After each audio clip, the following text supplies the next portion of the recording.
Graça e paz, cara amiga, caro amigo, que acompanha diariamente a nossa meditação sobre a Palavra de Deus no Santo Evangelho, na liturgia, nesta sexta-feira da 13ª semana do Tempo Comum.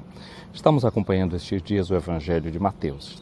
Estamos lendo o capítulo 8º, 9 do Evangelho de Mateus. Iniciamos ontem a leitura do capítulo 9, capítulo 9 do Evangelho de Mateus, onde, entre outras coisas, está narrada a vocação de Mateus, ou também chamado de Levi, o próprio evangelista que a tradição atribui a autoria deste evangelho que nós estamos lendo.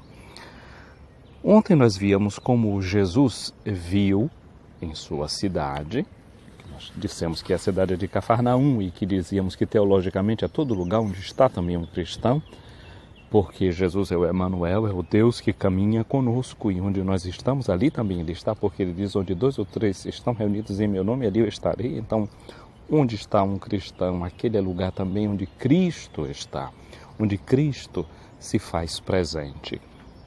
Então, víamos Jesus entrando em sua cidade e víamos como Ele, a sua presença foi levado um paralítico, e o Evangelho de Mateus dizia que Jesus viu a fé deles, e aquele homem depois foi curado.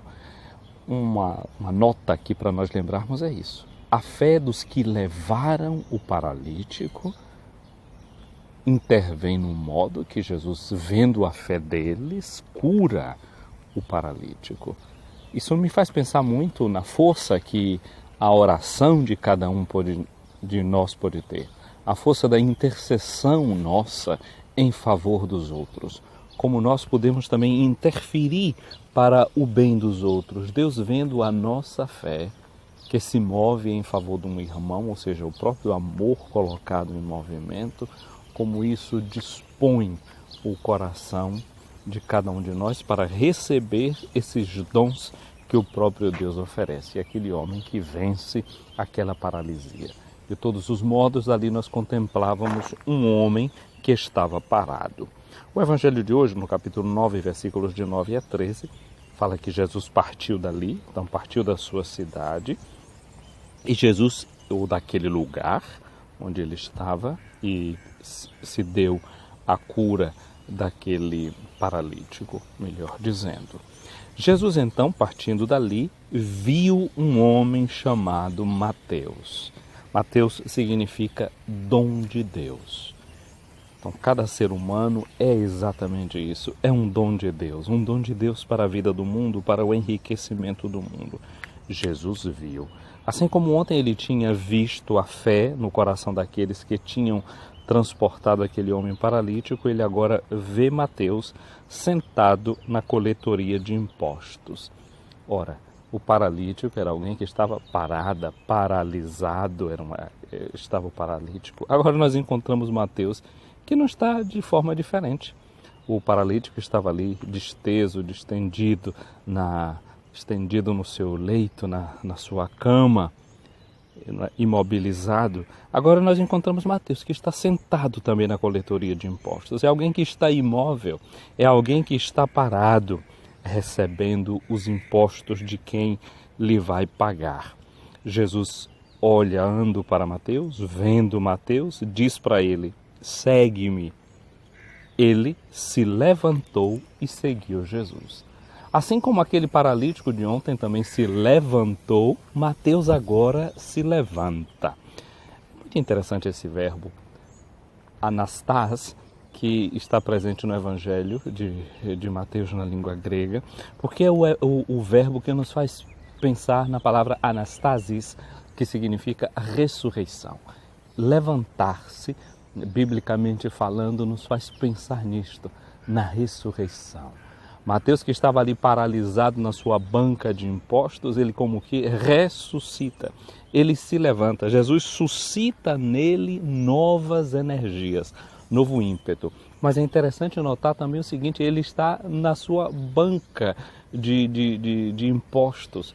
O paralítico estava no seu leito. Não existe lugar determinado para que Jesus passe na nossa vida e nos chame, e nos acolha, e nos provoque, e nos chame. A provocação que Jesus faz a Mateus faz nascer a sua ressurreição interior e a sua vocação. Mateus se levanta e segue Jesus. Ele acolhe o chamado que Jesus faz. Então aqui é interessante notar isso. Em qualquer lugar onde eu estiver, Jesus pode entrar. Jesus pode entrar e fazer o seu chamado. Não é que um banco, um lugar de transações comerciais, de pagamentos de impostos, não seja um lugar adapto para Jesus entrar e interferir na nossa vida. Mateus se levantou e o seguiu. E agora Mateus o leva para sua casa. Ontem nós vimos que Jesus tinha dito para o paralítico que ele voltasse para sua casa. Agora Jesus vai com Mateus para a casa dele. Enquanto Jesus estava à mesa em casa de Mateus, que certamente contente, alegre e feliz convida outros, porque ele era um cobrador de impostos, ele era um publicano, as pessoas não se relacionavam com ele, porque ele tinha uma profissão que era considerada uma profissão impura. Mas Jesus vai à casa de Mateus, chamou esse cobrador de impostos. E em sua casa vieram também muitos outros cobradores de impostos e sentaram-se à mesa com Jesus e com seus discípulos. Essa é uma nota que fere seguramente os ouvidos e os olhos daqueles que viam o que estava acontecendo. Jesus estava sentado com pecadores. Alguns fariseus viram isso e perguntaram aos discípulos. Nós vimos como ontem os fariseus censuravam Jesus porque tinha dito que os pecados do paralítico estavam perdoados. Olha que agora de novo Jesus vai fazer a mesma coisa e está ferindo a esses que têm esses pensamentos muito particulares, muito fechados, muito restritos. Eles perguntam então aos discípulos de Jesus: por que vosso mestre come com os cobradores de impostos e os pecadores? Jesus ouviu a pergunta e respondeu: aqueles que têm saúde não precisam de médico, mas sim os doentes. Aprendei, pois, o que significa quero misericórdia e não sacrifício. De fato, eu não vim para chamar os justos, mas os pecadores. Ontem ele já tinha dito ao paralítico: os teus pecados estão perdoados. Os fariseus não conseguiam entender essa abertura de Jesus. Seguramente aqueles que controlavam o templo não conseguiam entender que Jesus pudesse perdoar pecados dispensando os sacrifícios que se exigiam para purificações. Jesus purifica sem cobrar nada, Jesus purifica sem exigir nada, sem cumprir nenhum rito. E é por isso que as pessoas levavam para Jesus aqueles que tinham necessidade. Aliás, é uma nota também que ontem quando dizia, que levaram a Jesus um homem paralítico, a palavra com a qual a Bíblia em língua latina foi traduzida, chamada vulgata, mostra o verbo ofero, quer dizer, que significa o verbo que muitas vezes ofero, você já quase sente a oferta.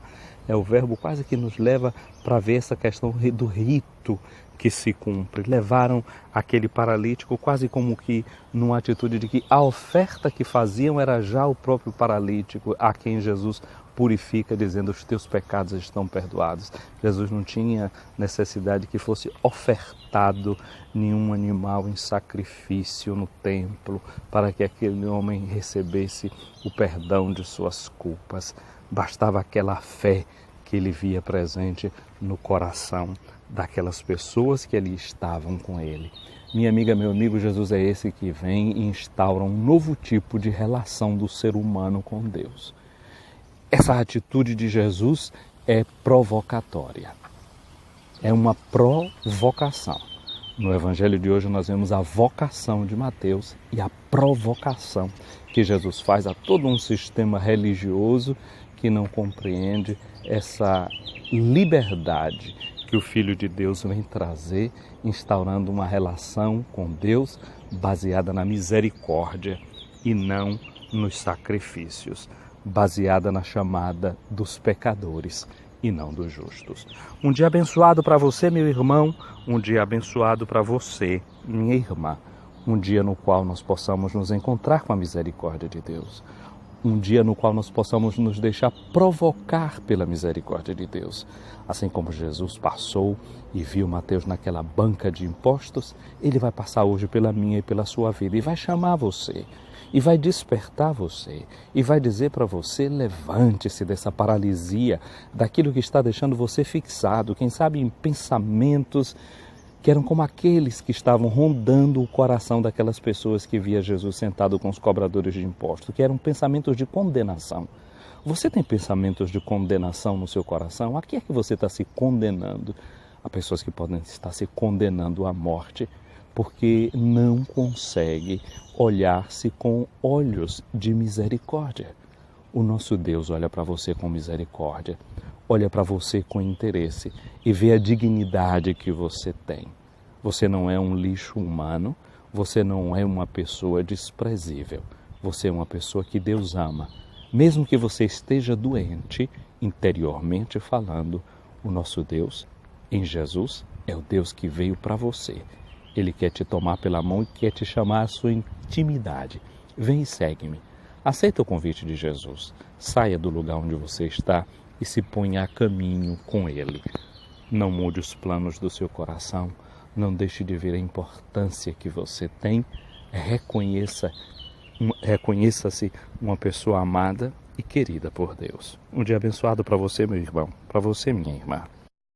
Graça e paz, cara amiga, caro amigo, que acompanha diariamente a nossa meditação sobre a Palavra de Deus no Santo Evangelho, na liturgia, nesta sexta-feira da 13ª semana do Tempo Comum.